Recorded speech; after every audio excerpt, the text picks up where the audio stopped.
unë jam Arjan Musliu, jam student i doktoraturës në Universitetin Ludwig Maximilian në Munich të Gjermanisë, po ashtu pjesë e departamentit të menaxhimit dhe shkencës në Universitetin Teknik të Muniut. Trajnimi im ka qenë një ndër trajnimet i cili ka për interes ngritjen e kapaciteteve në organizata jo qeveritareve, i cili fokusohet në menaxhimin e projekteve. Në këtë trajnim janë diskutuar dy lloj menaxhimesh të ndryshme, përkatësisht trajnimi është ndarë në dy nivele. Në nivelin e parë është treguar për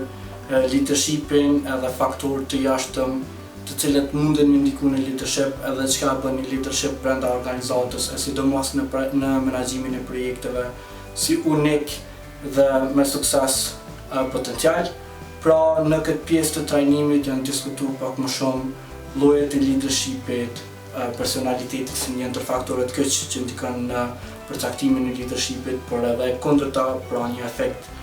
i ndërsjellët mes leadershipit dhe personalitetit, e po ashtu edhe faktorë të tjerë të ndryshëm,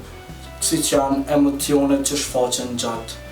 leadershipit dhe menaxhimit të projekteve, apo edhe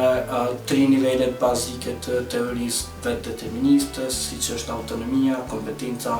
dhe marrëdhëniet me të tjera.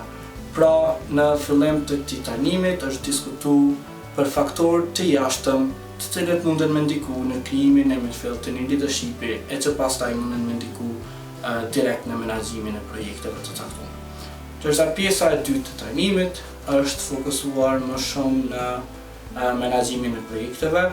njësër hapash që duhet ndjekur e që janë domosdoshmëri për të pasur sukses në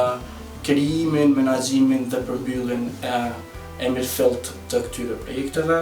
Pra është diskutuar një lloj organizimi brendshëm dhe organizimi jashtëm sa i përket projekteve.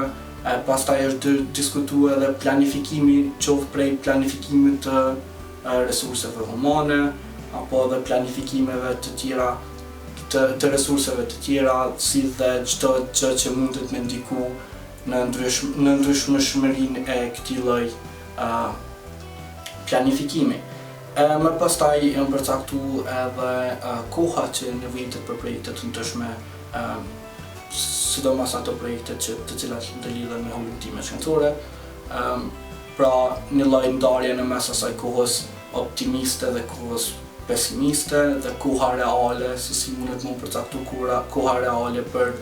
përmbylljen e projektit, se si mundet më përcaktu koha për aktivitete të ndryshme, çka duhet kemi parasysh kur ne caktojmë kohë për aktivitete brenda projekteve. Dhe në fund të pjesës së dytë është diskutuar edhe fleksibiliteti për ndryshime për brenda organizatës, por edhe për brenda projektit. Pra, situata të paparashikueshme apo edhe situata të parashikueshme që mund të ndodhin, të cilat ndryshojnë lidhjen e projektit, edhe se si mund të eliminojmë këtë lloj rreziku dhe se si mund ta ndryshojmë mbarvajtjen e projektit në mënyrë që të përshtatemi kushteve të reja të krijuar prej këtyre lloj situata. Në fund krejt të këtij trajnimi janë diskutuar edhe mesazhet që secili duhet të ketë parasysh në momentin kur fillojnë në menaxhimin e projekteve dhe në momentin kur projektet hasin në probleme apo sfida të ndryshme. Një përmbledhje e fundit, atëherë menaxhimi është thjesht në tri nivele, ndahet si përgjithësi, ndahet si krenari në vete, edhe ndahet si marrëdhënie me të tjerë.